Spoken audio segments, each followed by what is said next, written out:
Good morning. कल अपना जो रिवीजन का टॉपिक चल रहा था तो लास्ट अपन ने किया था फाइल ऑर्गेनाइजेशन का। किसका किया था अपन ने? फाइल ऑर्गेनाइजेशन, जो 3 टाइप की होती हैं, सीक्वेंशियल, डायरेक्ट ऑब्लिक रैंडम और इंडेक्स सीक्वेंशियल। इनके बारे में आपको मैंने बताया था।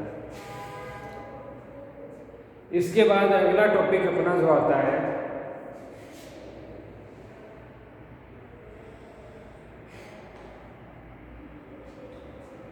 वो है आपका डेटा मॉडल।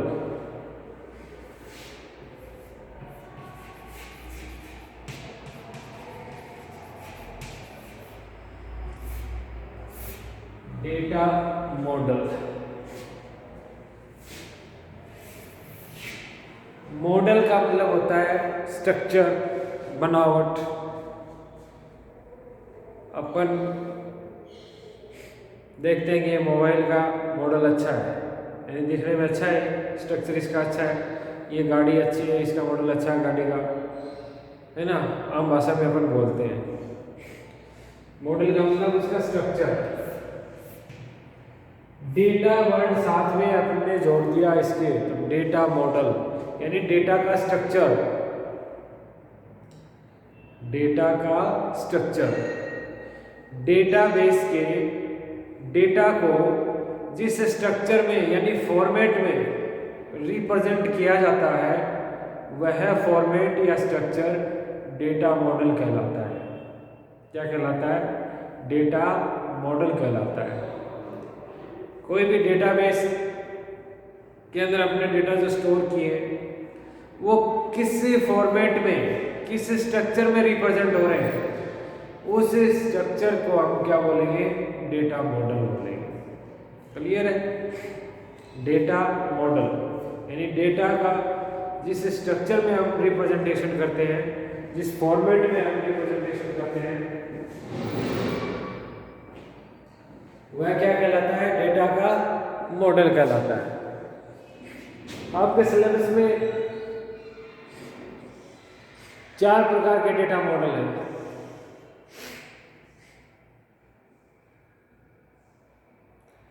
फर्स्ट है आपका relational,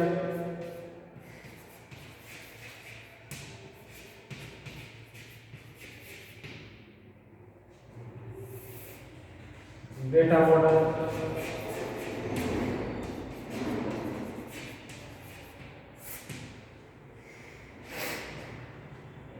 relational data model.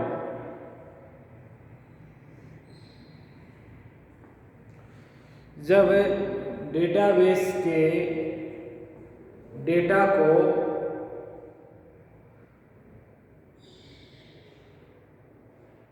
Table के फॉर्मेट में, किसके फॉर्मेट में? टेबल के फॉर्मेट में, यानी टेबल के स्ट्रक्चर में रिप्रेजेंट किया जाता है,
रिलेशनल डेटा मॉडल।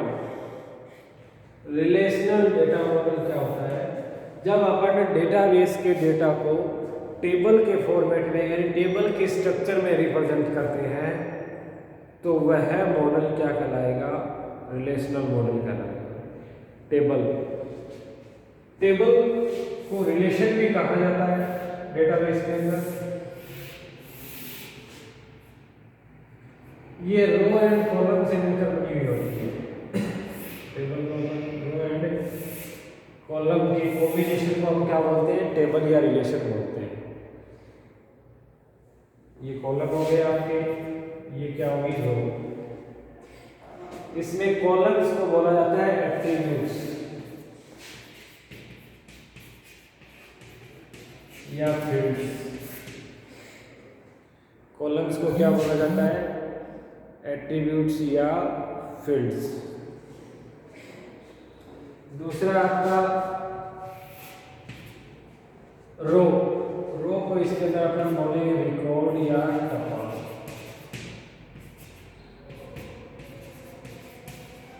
या रिकॉर्ड क्या बोलेंगे?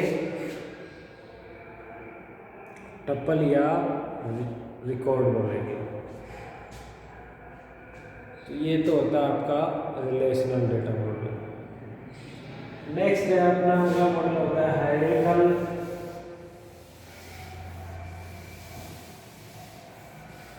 Tree structure.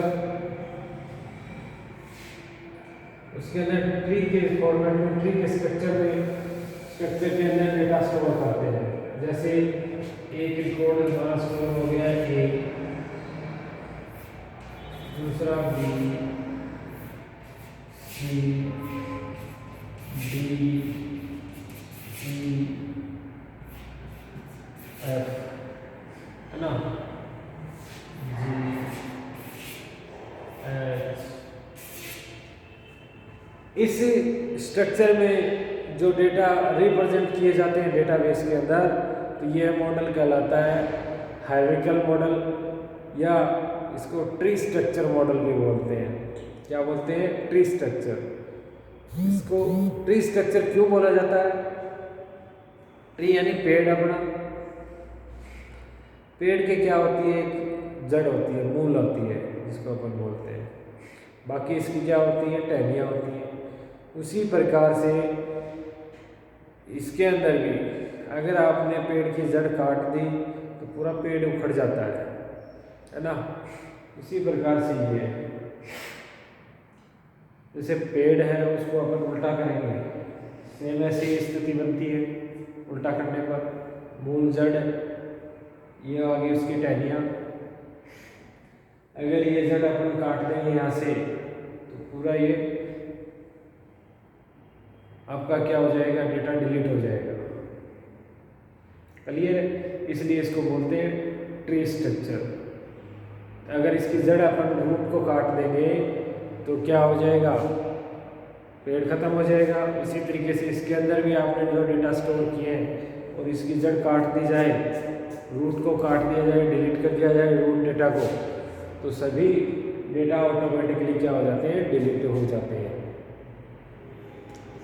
ये होता है हमारा ट्री स्ट्रक्चर। कौन सा? Tree structure. इसके बाद अगला है अपना नेटवर्क। नेटवर्क इसके नाम से स्पष्ट है। नेट यानी जाल, वर्क मानी कार्य करना। नेट यानी जाल, वर्क का मतलब कार्य, नेटवर्क, है ना। इसके अंदर प्रत्येक डेटा एक दूसरे से डायरेक्ट कनेक्ट होते हैं।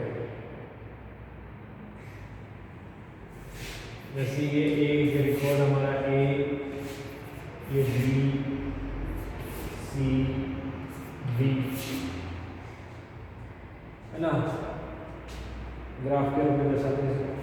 ये कोड है, ये डायरेक्ट किससे कनेक्ट है? सी से, डायरेक्ट डी से,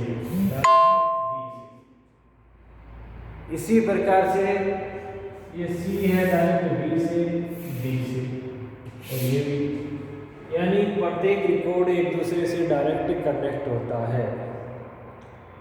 यानी एक रिकॉर्ड पर जाने के लिए हमारे पास एक से अधिक पाथ रास्ते अवेलेबल होते हैं। इसके अंदर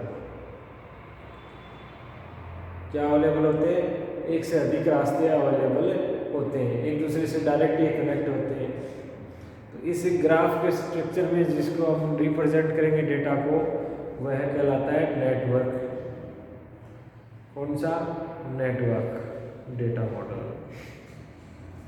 ये 3 मॉडल आपके फर्स्ट यूनिट में है। फोर्थ है आपका ER मॉडल, ये सेकंड यूनिट में है, एंटिटी रिलेशनशिप मॉडल। अब इसके अंदर जो क्वेश्चन कई बार पूछा जाता है, इन तीनों में कंपैरिजन, इन तीनों के अंदर कंपैरिजन, तुलना है ना। तो तुलना में ये आपको बताया मैंने, ये बताना है रिलेशनल डेटा मॉडल के अंदर डेटा को टेबल में दर्शाया जाता है, टेबल के स्ट्रक्चर में होते हैं। हायरार्किकल के अंदर ट्री स्ट्रक्चर में होते हैं, और नेटवर्क के अंदर ग्राफ के अंदर होते हैं। ठीक है। रिलेशनशिप टेबल की सहायता से बनाई जाती है। इन दोनों में अपन लिंक की सहायता से बनाते हैं। इसमें किसी भी रिलेशनशिप का यूज किया जा सकता है। हायरार्किकल के अंदर 1 to many रिलेशनशिप होती है, 1 to many, और इसमें many to many होती है। many to many मतलब एक है वो सभी से कनेक्ट है और दूसरे एक से कनेक्ट होते हैं, इसलिए इसमें मैनी टू मैनी रिलेशनशिप पाई जाती है। रिलेशनल डेटा मॉडल के अंदर डेटा एक्सेस की स्पीड सामान्य होती है। ट्री स्ट्रक्चर के अंदर या हायरार्किकल के अंदर स्लो होती है, और नेटवर्क के अंदर फास्ट होती है। रिलेशनल डेटा मॉडल के डेटा को मैनिपुलेट करने के लिए विभिन्न स्टेटमेंट हमारे पास अवेलेबल होते हैं, जिनकी सहायता से हम डेटाबेस के अंदर स्टोर किए गए डेटा को मैनिपुलेट कर सकते हैं, उसमें मॉडिफाई कर सकते हैं, डिलीट कर सकते हैं, इंसर्ट कर सकते हैं। बहुत सारे स्टेटमेंट इसमें अवेलेबल होते हैं। जबकि हायरार्किकल के अंदर कोई स्टेटमेंट अवेलेबल नहीं होता इस प्रकार के, और न ही नेटवर्क डेटा मॉडल के अंदर इस प्रकार के अवेलेबल होते हैं।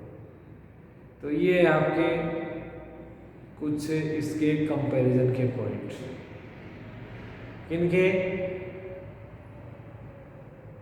रिलेशनल, हायरार्किकल और नेटवर्क डेटा मॉडल। क्लियर है यहाँ तक? चलो आगे बढ़ते हैं।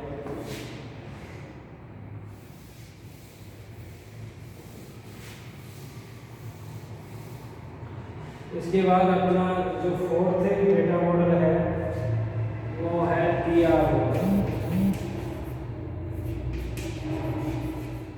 Entity relationship model.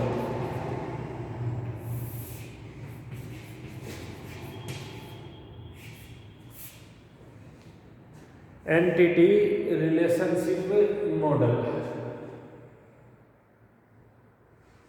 इस मॉडल को रिप्रेजेंट करने के लिए डेटाबेस के डेटा को ER डायग्राम के द्वारा दर्शाया जाता है। जब डेटाबेस के डेटा को हम ER डायग्राम में रिप्रेजेंट करते हैं तो वह मॉडल ER मॉडल कहलाता है। कौन सा मॉडल कहलाता है? ER model. ER मॉडल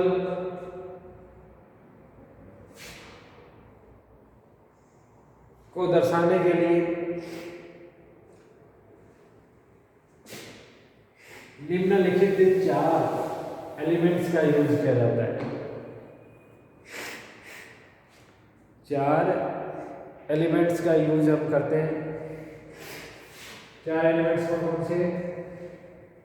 एक नंबर एंटिटी,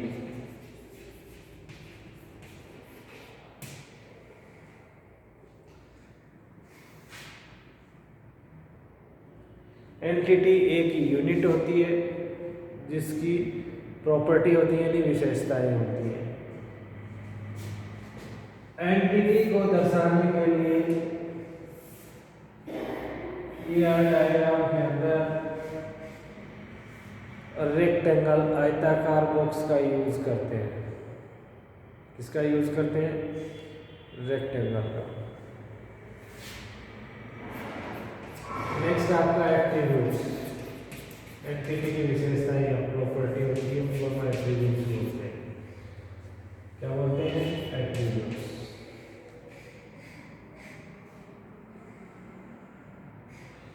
एट्रीब्यूट्स को दर्शाने के लिए इलिप्स का यूज करते हैं। इसका यूज करते हैं? इलिप्स का। और दो एंटिटी के मध्य रिलेशनशिप दर्शानी हो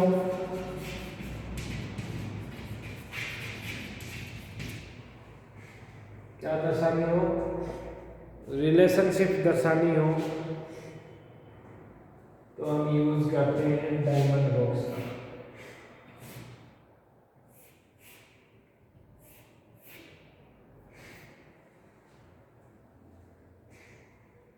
किसका यूज करते हैं अपन? डायमंड बॉक्स का। डायमंड बॉक्स में दो एंटिटी के मध्य किस प्रकार की रिलेशनशिप होती है उसको लिखा जाता है। फिर इन सभी को आपस में कनेक्ट करने के लिए लाइन का यूज किया जाता है। किसका यूज किया जाता है? लाइन का। क्लियर? अब एंटिटी अगर आपको कोई दर्शानी है तो इसमें एंटिटी का नेम लिखेंगे आयताकार बॉक्स में, वो लिखा जाता है कैपिटल लेटर में। जैसे अपन ने लिखा स्टूडेंट,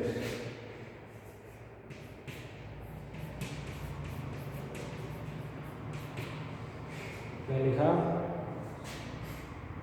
स्टूडेंट। एट्रीब्यूट्स को जो नाम लिखेंगे इसे इलिप्स के अंदर अपन वो लिखा जाता है स्मॉल लेटर में। जैसे अपन ने लिखा नेम।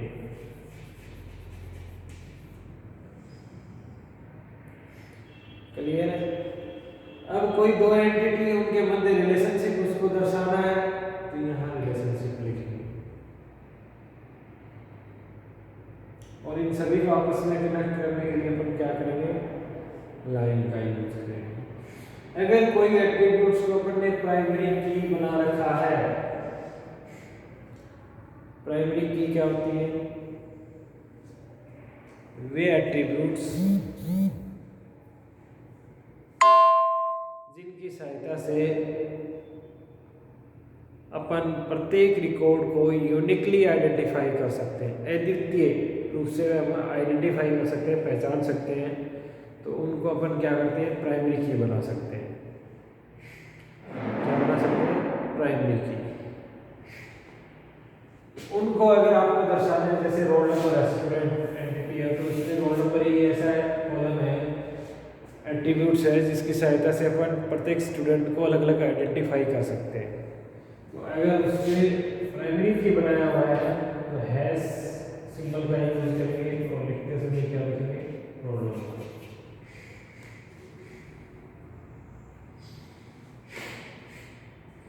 Hash roll number.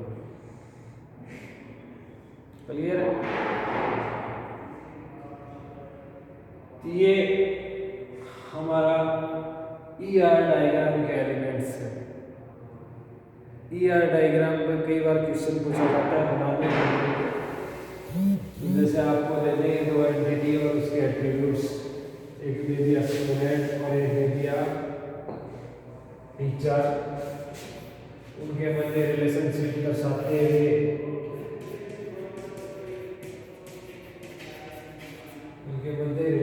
दर्शाते हुए ER डायग्राम बनाइए। स्टूडेंट और टीचर, इनके एट्रीब्यूट्स लिख देंगे, जैसे नेम,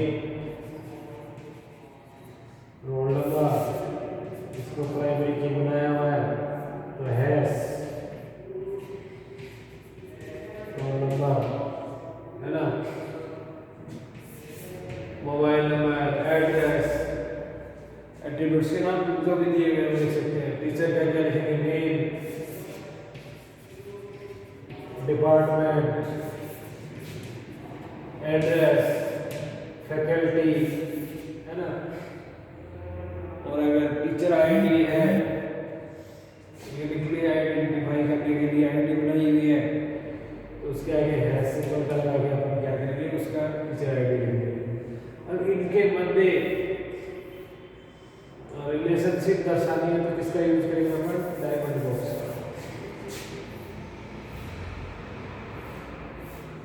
किसका यूज करेंगे, डायमंड बॉक्स का यूज करेंगे अपन।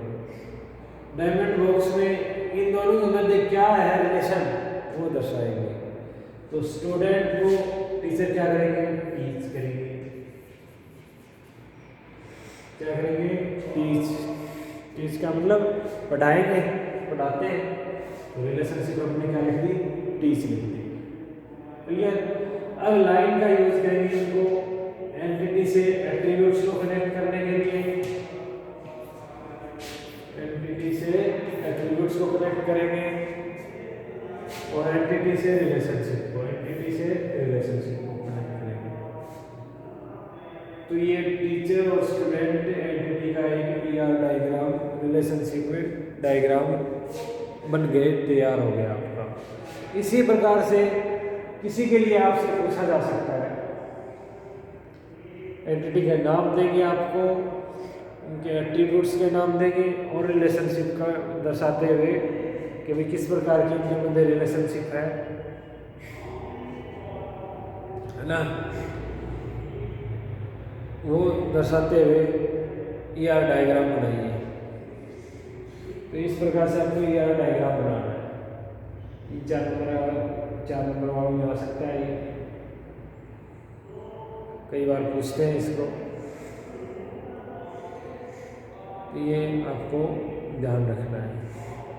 ये आपके मॉडल हो गए, भाई 4 मॉडल हो गए। कौन कौन से, रिलेशनल, हायरार्किकल, नेटवर्क और ER मॉडल। ये 4 आपके मॉडल आपके सिलेबस में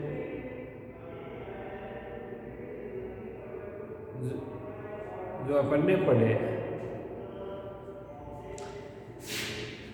नेक्स्ट क्लास में आगे देखेंगे अपन।